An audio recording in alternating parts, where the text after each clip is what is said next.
Good afternoon, everybody, and welcome to the first video in Malware Analysis Fundamentals. This video series is something I tweeted about a little while ago, and it is going to be loosely based on the book that I released recently, Malware Analysis Techniques. Now, obviously, you don't necessarily need this book in order to follow along. If you do want to buy it, there will be a link down in the description below where you can pick that up. However, not necessary. We're going to go through the same sort of material that the book covers and maybe a little bit more in depth. So it's not necessary to have the book, but if you want to buy it and follow along, that would be just fine as well. Today's video is actually going to focus around the lab environment that we create for ourselves when we're analyzing malware. So when we're analyzing malware, obviously it's software that most people don't want, right? So it's adversarial in nature. It does bad things.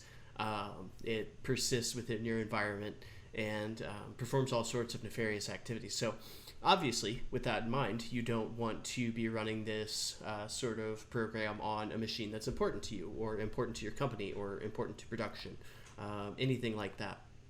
I'm sure most of the people around my age could remember absolutely getting malware on their family computer, and that was a very bad time.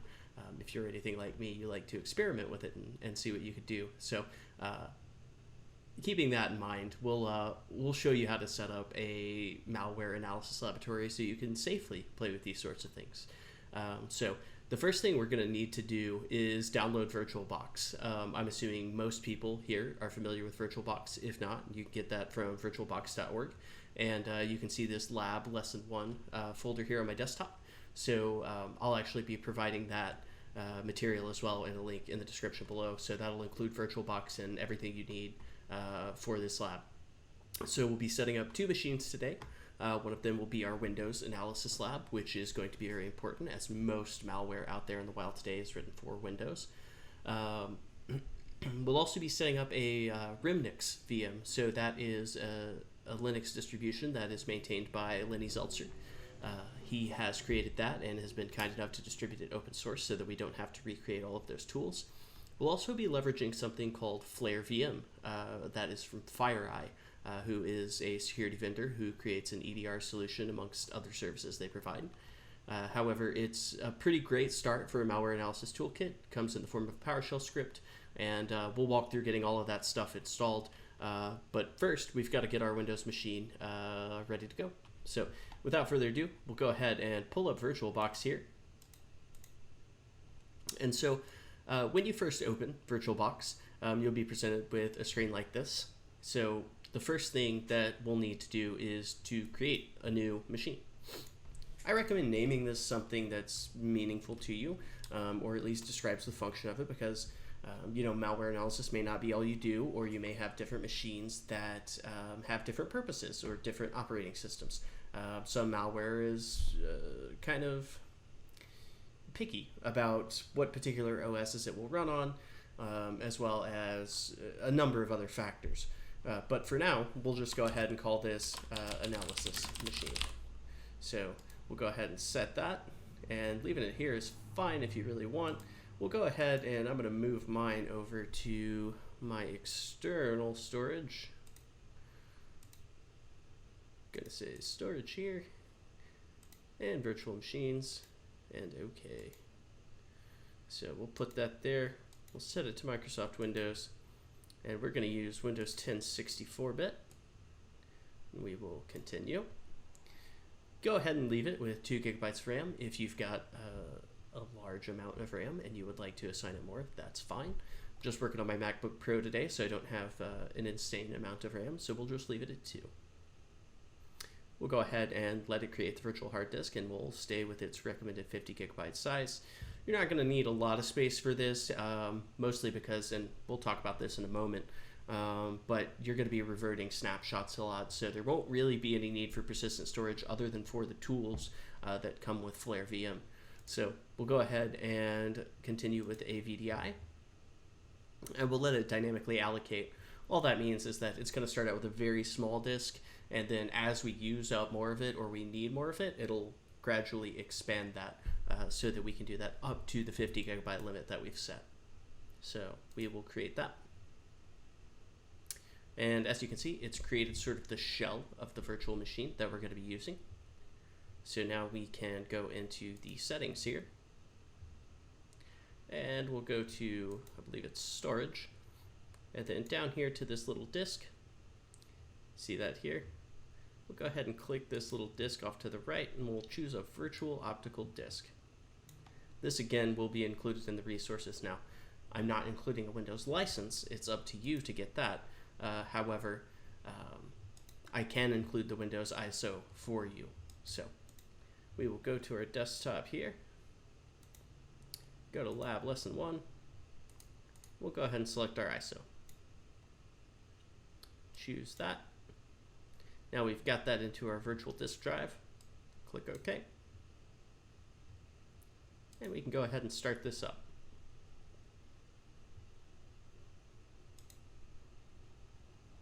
So go ahead and wait on the machine to boot here.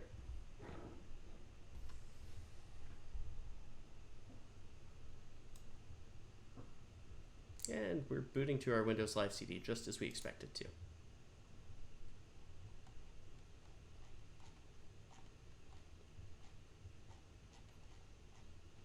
All right, so now we can go ahead and click Next and Install Now. This is pretty straightforward, and I'm imagining that most of you have installed Windows at some point. So this may be sort of old hat to you who are experienced in information technology in some way or another. So we'll go ahead and skip the product key for now. And we'll go ahead and do Windows 10 Pro. I always like to do Pro just because it has some features. Now, that the feature parity between Home and Pro has kind of narrowed over the past few years.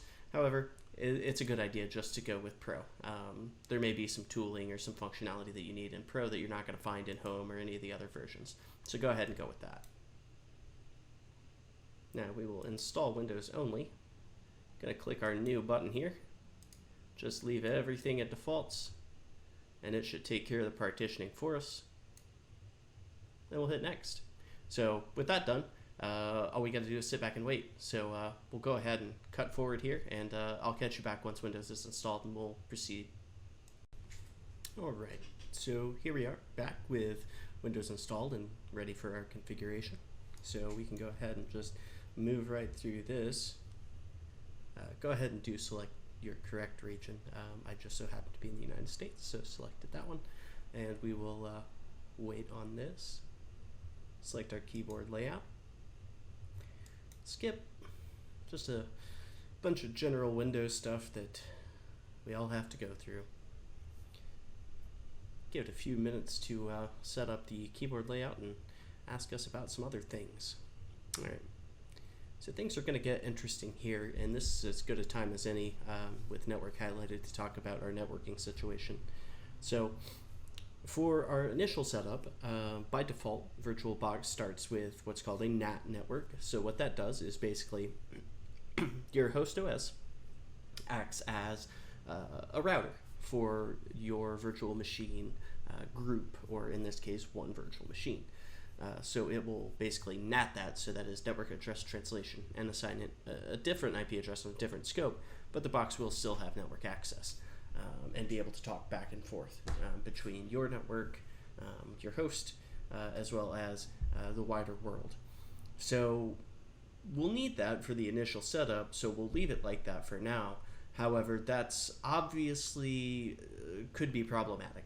If we don't fully understand the behavior of the malware that we're analyzing, which if we fully understood the behavior of the malware we were analyzing, we wouldn't be analyzing it. So there's going to be a separate setup involved there.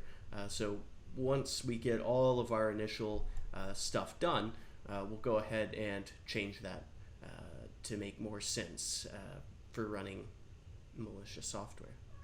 So we'll give this a few minutes here to finish up and just continue from there. All right, a few more configuration options to take care of here now. We're going to go ahead and set this up for personal use. Otherwise, we'd be joining a domain, which is not the case with this VM. So we'll go ahead and select personal use and kind of let it churn through this a little bit. And shortly, we should have a few more configuration options. So now it wants us to sign in with an email account. We're not going to do that. We're going to go to the lower left here and select an offline account. We don't want to tie any of our credentials to this box. Now, they're generally securely stored by Windows. However, there's really no need for us to link those, so we're just going to stick with an offline account for this. We'll go ahead and wait on this to go through here. All right, and they're pestering us about that. We're just going to skip it because we don't want any of their stuff. Not for this instance anyway. Okay. Apparently I clicked something wrong there. Trying to be sneaky and make me do this. Okay, I see. We've got to opt into the limited experience. So go ahead and do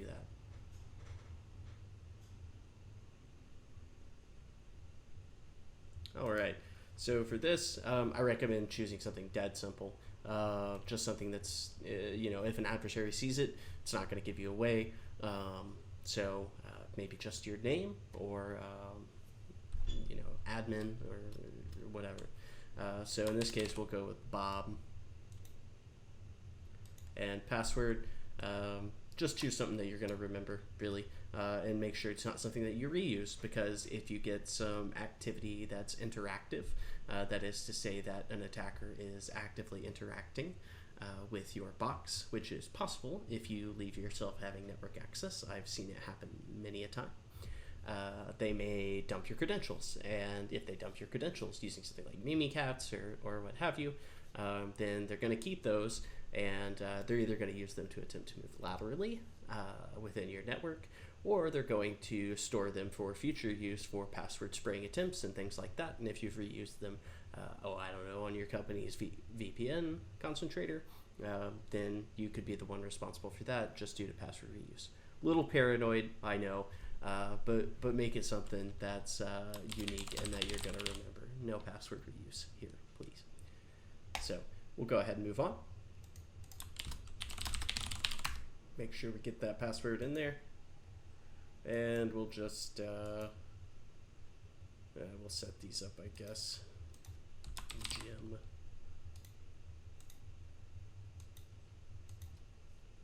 Let's see. Chicago.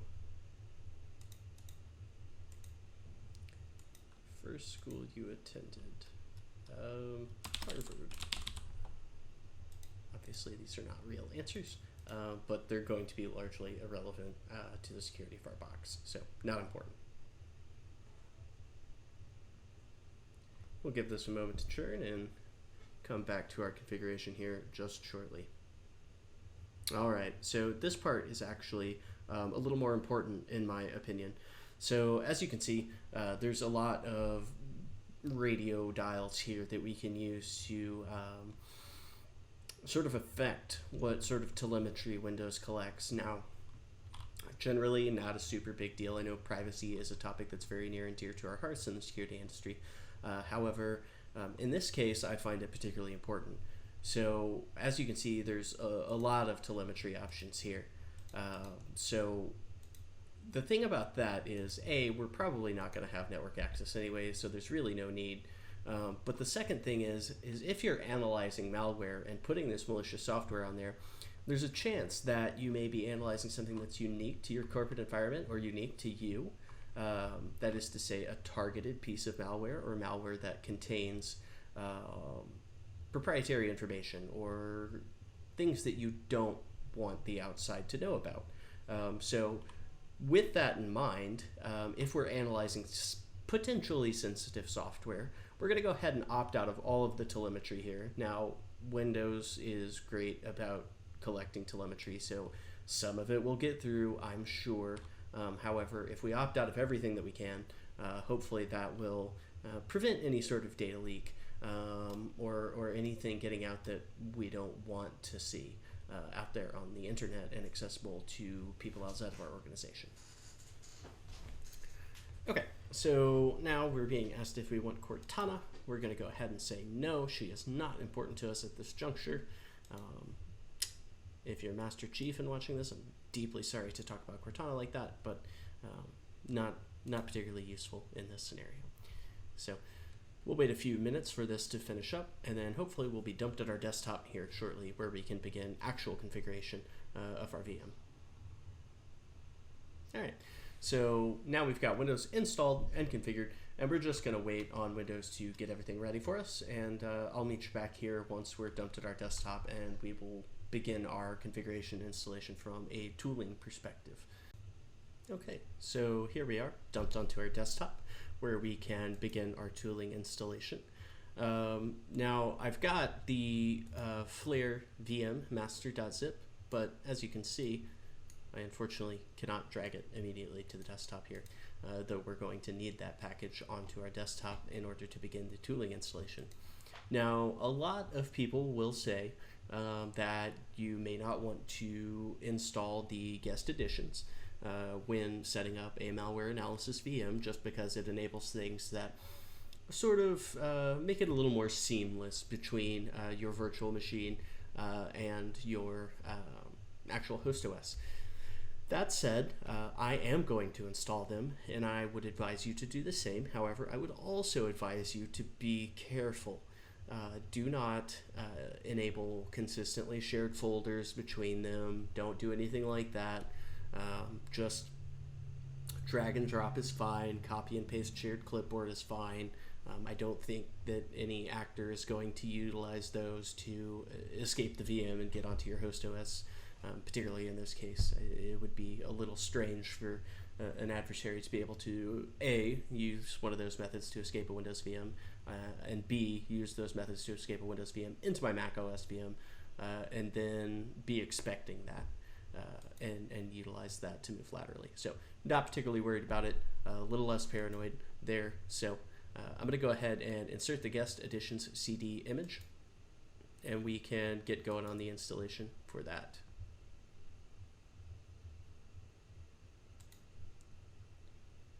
And there she is. So we'll go in here and we will install the x64 package since we used 64-bit Windows. Get a loud UAC beep in our ear. That's how you know it's working. Click next, next, next, install. And we'll just wait on this to finish up here. And we'll say yes, we would like to install that.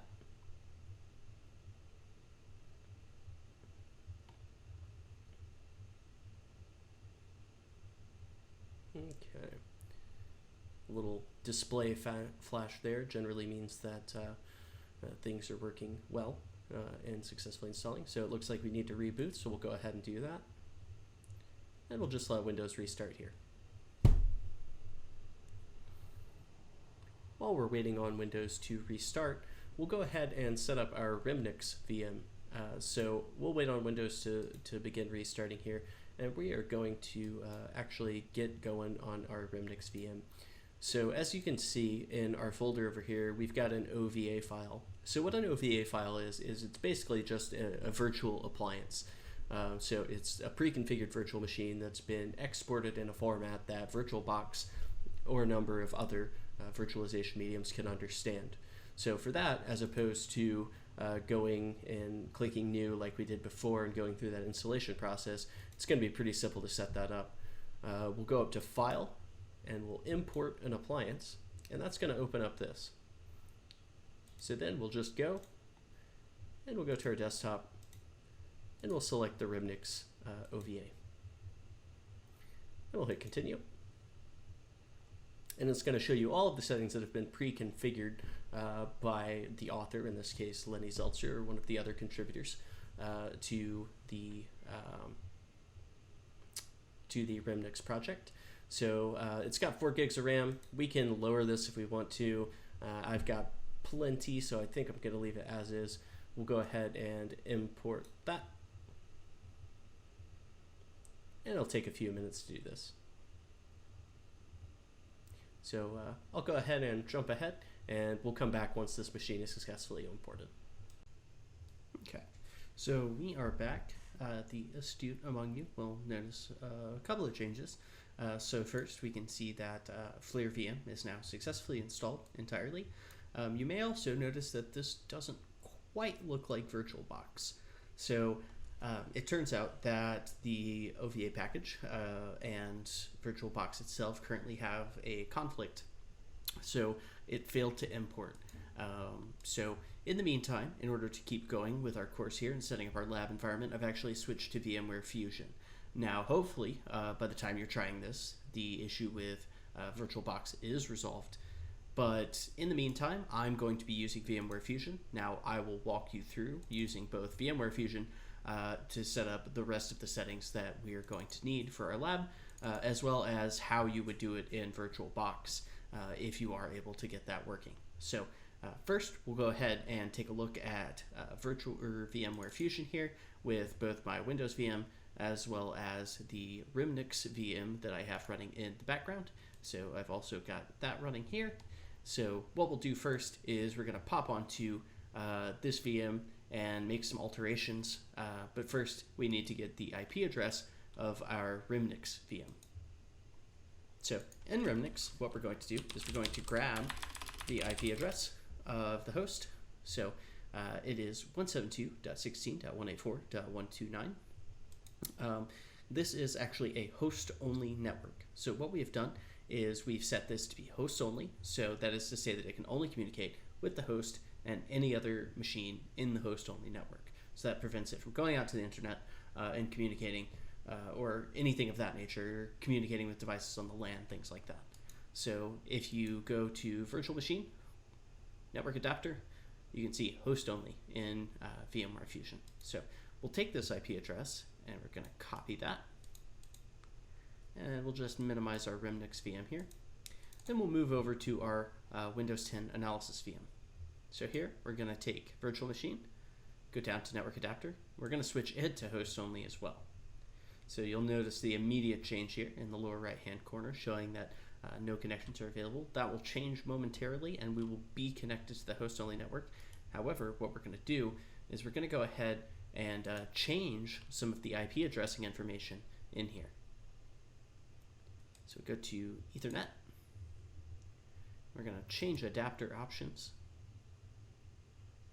And that'll bring up this. We're going to pop onto Ethernet 0 here.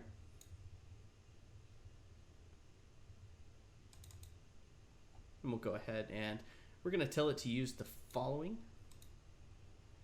And for the default gateway, we're going to paste in the IP of our Remnux VM. So that's going to route all traffic to the Remnux VM as though it were the authoritative router on the network. So bearing that in mind, we will do 130 here. Doesn't really matter. And it is a /24 network for the host-only network. So that's 255.255.255.0. And we'll also paste in the Remnux VM IP for our preferred DNS server.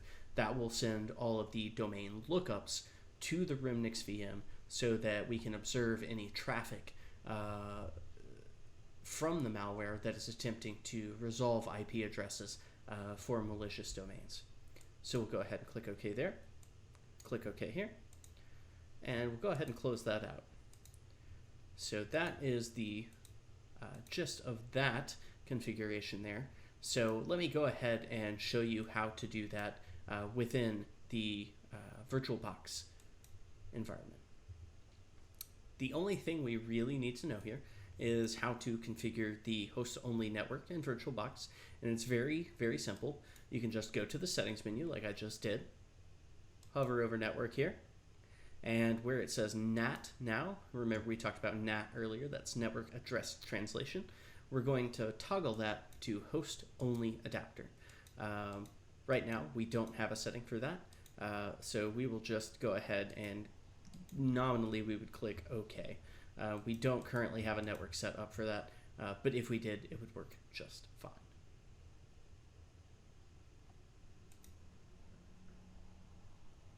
Okay, so with our network configuration complete, what we're going to do now is take a snapshot. So snapshots are very important in malware analysis. It's going to allow you to basically control the known good state of your malware analysis lab. So when you open up VMware Fusion, the options to take a snapshot are going to be found. Let's just grab this one here. Oh, wrong one. It's a different one here. We'll grab the Remnux VM, and you can go to Virtual Machine, Snapshots, and that's going to pull up a tab like this. And you can actually just take a snapshot by double-clicking the current one. You can see I've already taken one of this called Known Good. So that is the good configuration for this before we've executed any malware or analyzed any malware on this. Given that this is the Remnux VM, we're not going to be actively dynamically analyzing any malware on here because it is Linux. So it's highly unlikely that we're going to come across malware that needs a dynamic analysis within our Linux environment. But it is good to have a snapshot of your configuration just in case you do need to do that. Or if something happens and your configuration changes somehow and you want to go back to where you know it was working, also a good spot to do that. So we'll go ahead and grab our analysis VM. See if we can get that up here. VMware's Fusion's menus are a little tricky to deal with sometimes. So we'll go ahead and try and get that. Pop up the virtual machine library and our analysis VM. So now we will go to virtual machine, snapshots. We'll take a snapshot because we know this is the known good configuration where we have actually altered the IP configuration information so that all of our network traffic is now pointing directly to the Remnux VM so that we'll be able to analyze the network traffic in combination with the DNS traffic and any other behaviors that we observe through various dynamic analysis techniques. All right, so it looks like our snapshot has completed. We can verify that by going to Virtual Machine, Snapshots, and pulling that up. Now, our current snapshot is just called Snapshot. I highly recommend renaming that snapshot to something meaningful to you. So we'll call this one Known Good like we have on the Remnux VM. Now, some additional considerations are that snapshots aren't just good for configurations. And we'll get more in depth in this later. But it is a good idea to take snapshots as you're working your way through a malware sample, right? So if you're in the middle of debugging something, say, and you found an API call that's of interest to you, like write process memory, and you've hit the section of interest in the code, it may be worth your time to take a snapshot there so that you can quickly revert back to that snapshot so that you don't have to go through the entire execution of that malware again just to get to the point that you want to study. Again, we'll talk about that later in advanced dynamic analysis, but it is a good thing to keep in mind. We can also look through some of the tools that come with FLARE VM, and there are quite a lot of them. There are an absolute ton of tools that are put in here by the folks at FireEye who have released this image. Just tons of various hex editors, shellcode debuggers as you see here, WinDebug, X32 debug, and we'll make use of a lot of those throughout the course. However, what I really wanted to say was there are some additional considerations about things that don't necessarily come with FLARE VM that you may want to be mindful of. For instance, malicious documents are particularly of interest to malware analysts, things like Emotet, BotBot, CACBot, things like that that come in Excel or Microsoft Word or things like that. FLARE VM does not include Microsoft Office for obvious reasons. It's expensive to license, and they can't include that within the VM image. So if you would like to study malicious documents, Remnux VM has some really good tools for that we'll go over, but if you want to dynamically execute those, you're going to need a copy of Microsoft Office and a legitimate license key to go with that in order to do that sort of analysis. Those are most of the considerations that I can think of off the top of my head. You may need a few other tools, maybe some PDF stuff, Adobe for anything that attempts to exploit any vulnerabilities there, but those are going to be on a case-by-case basis and probably not the most important things to concern yourself with until they come up. Okay, so quick recap of what we've accomplished here today. We have set up a Windows 10 VM and installed the FLARE VM package, including all of the malware analysis tools from FireEye. We have also set up a Remnux VM utilizing their appliance, which is in the files that you can find here in the description below. We have also set up a host-only network and connected both of the VMs to that after we got all of the tools installed, no longer needed network access. we have pointed the default gateway and the primary DNS server over to Remnux so that any of the malicious traffic that we get from the Windows 10 box will be directed directly to the Remnux VM. More on that later. We will see how that we can make use of all of that traffic and analyze that in detail. So really what we've done here today is set up a detailed, if basic, malware analysis laboratory that we can begin to take some of these malicious samples and pull them apart and see exactly what we're dealing with. I hope you've enjoyed today's video. I'll be trying to post one pretty much every week so that we can go over some of the techniques that you may see both in the book and outside in the real world. And I'm going to go into a little bit more depth and make some use of the Remnux VM in combination with the Windows 10 VM that we cover in the book. So hopefully the synergy between these two will allow you to become a more effective malware analyst. Thanks. Catch you next week.